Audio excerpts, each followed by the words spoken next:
I feel good, you look great, I like you, I can't wait. A first time, a first date, you're so fine, I'm so late. You sip wine. Halo semua, salam sejahtera Malaysia. Selamat datang ke channel Fels Lifestyle. Saudara Bapak yang amat dihormati, terima kasih kerana terus setia dan bersama di dalam channel ini. Saudara-saudara, ada yang kata parti Melayu mesti jadi dominan. Ada yang kata sesebuah parti itu ataupun gabungan politik itu akan lebih kuat sekiranya semua parti-parti Melayu menjadi satu kuasa yang dominan. Mungkin contohnya adalah PAS, UMNO, dan Bersatu. Dalam satu tulisan daripada Syabuddin, ada 3 parti Melayu utama di negara kita, yaitu UMNO, PAS, dan Bersatu.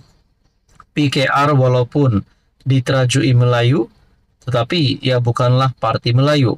Sebaliknya merupakan parti campuran yang turut dianggotai orang Cina dan India. Malahan, sebahagian daripada 31 ahli parlimen PKR adalah terdiri daripada wakil rakyat kaum Cina dan India. Begitu juga dengan Amanah, sebuah parti komponen PH. Kemelayuannya tidak tersela kerana ia hanya menang di kerusi-kerusi campuran. Selain parti pimpinan Muhammad Sabu itu agak segan-segan untuk memperjuangkan isu-isu berkaitan kepentingan Melayu, sebagaimana UMNO, PAS, dan Bersatu melaungkannya. Walaupun penduduk negara kita merangkumi sekitar 65% adalah orang Melayu, malangnya 3 parti utama Melayu itu tidak mampu memenangi separuh pun daripada 222 kerusi parlimen yang ada di negara kita. PRU 15, UMNO menang 26 kerusi, PAS 43, Bersatu 31. Jumlahnya hanyalah 100 kerusi parlimen. Separuh daripada 222 kerusi parlimen ialah 111, dan jumlah majoriti minimum untuk mana-mana parti atau gabungan untuk membentuk kerajaan adalah 112 kerusi parlimen. Berdasarkan keputusan PRU 15, PH dikatakan hanya mendapat 11% sokongan pengundi Melayu, manakala sokongan lain kepada PH yang menangi 82 kerusi parlimen adalah datangnya daripada kaum lain. Jadi saudara-saudara, di dalam tulisan daripada Syabuddin ini berkata, melalui PRU 16 akan datang, sentimen Melayu Islam secara tidak bertanggung jawab harus dihentikan daripada terus dipermainkan. Ianya tiada cara lain melainkan memastikan kerusi-kerusi Melayu jadi dominan.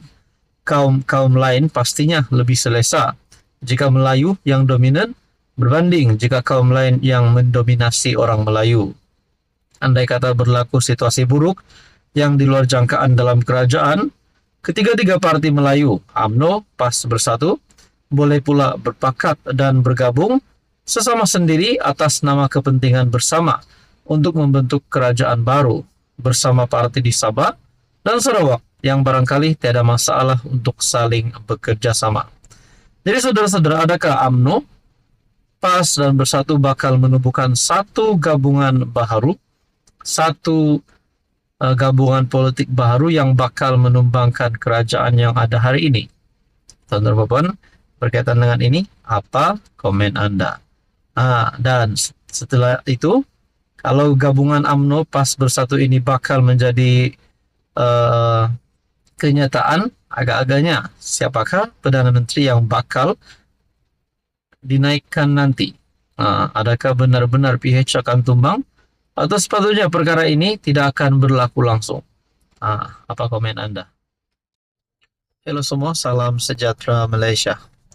Saudara Bapak yang amat dihormati, selamat datang ke channel Fels Lifestyle. Ini satu berita berkaitan dengan tempoh penjara Najib Razak. Berkemungkinan akan lebih lama lagi sekiranya beliau kalah di dalam beberapa kes mahkamah yang dihadapi beliau.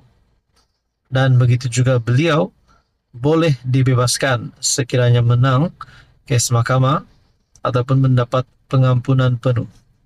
Tapi untuk mendapatkan pengampunan penuh bukanlah satu perkara yang amat mudah. Adakah seseorang pemimpin yang bernama ataupun bergelar Perdana Menteri boleh untuk memperjuangkan kebebasan Najib Razak? Dengan Anwar Ibrahim yang menjadi Perdana Menteri, adakah beliau mempunyai kuasa untuk membebaskan Najib Razak ataupun sekurang-kurangnya memperjuangkan kebebasan Najib Razak? Dan seterusnya, kalau bukan Anwar yang menjadi Perdana Menteri yang memperjuangkan kebebasan Najib, bagaimana pula dengan pemimpin UMNO yang lain? Terutamanya Zahid Hamidi sebagai Presiden UMNO. Sekiranya Zahid jadi Perdana Menteri, adakah beliau boleh memperjuangkan kebebasan Najib dan boleh menjamin Najib akan dibebaskan? Satu tulisan daripada Syahburi Nusin bertarik 1 November. Najib hanya boleh bebas melalui pengampunan, itu pun jika Zahid Hamidi duduk sebagai Perdana Menteri. Dengan Najib Razak kini perlu membela diri bagi 25 pertuduhan salah guna kuasa dan pengubahan wang haram dana 1MDB RM 2.3 bilion. Sebagaimana diputuskan Mahkamah Tinggi, apa yang menunggu di hadapannya cuma satu: beliau bakal berada lebih lama lagi di penjara. Bagi sabitan bersalah dalam kes SRC, Najib telah dihukum penjara selama 12 tahun dan denda RM 210 juta.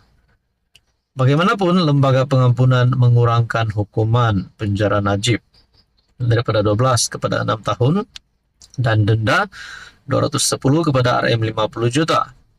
Ini bermakna Najib akan dibebaskan pada 23 Ogos 2028 bagi kes berkaitan dana 1MDB yang baru diputuskan, di mana beliau harus membela diri dan tarik perbicaraannya ditetapkan selama 97 hari bermula 2 Desember depan. Najib bakal berdepan hukuman penjara sehingga 20 tahun dan denda sama ada 5 kali ganda nilai dana terbabit atau RM 10.000 berdasarkan mana yang lebih tinggi jika disabitkan bersalah. Pada kebiasaannya, apabila seseorang tertuduh diarah membela diri kerana pihak pendakwa berjaya membuktikan wujud prima facie, harapan untuk didapati tidak bersalah di akhir perbicaraan adalah terlalu sukar. Kemungkinan untuk Najib berada lebih lama di penjara adalah sesuatu yang tidak boleh ditolak. Setelah didapati bersalah dan dipenjara dan sesudah melalui semua proses perundangan, satu-satunya cara untuk Najib mendapat pembebasan ialah melalui pengampunan. Tapi pengampunan sudah tentu tidak mudah, malah tidak mungkin untuk Najib perolehi jika kerajaan sedia ada tidak diubah. Anwar Ibrahim dibebaskan daripada penjara pada 2018 setelah PH berjaya menumbangkan BN, di mana Tun Mahathir yang menjadi PM ketika itu mengangkat pengampunan beliau untuk diperkenankan oleh Agong.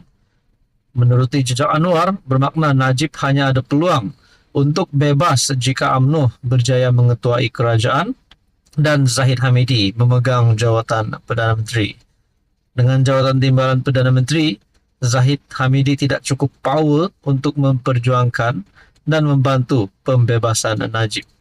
Power sebenar untuk berbuat demikian hanya ada pada PM yang kemudian boleh membawanya kepada perkenan Agong. Jadi saudara-saudara, adakah dengan ini sepatutnya sebenarnya Zahid Hamidi mempunyai rancangan untuk menjadi Perdana Menteri, sama ada untuk bersama-sama di dalam kerajaan ataupun mungkin bersekutu dengan mana-mana parti yang lain agar beliau dipersetujui oleh pemimpin-pemimpin di bawahnya untuk mengangkat beliau jadi Perdana Menteri untuk menjalankan rancangan ini. Adakah perkara ini ada di dalam rancangan Zahid Hamidi ataupun tidak? Kita tidak tahu. Tuan-tuan dan puan, apa komen Anda?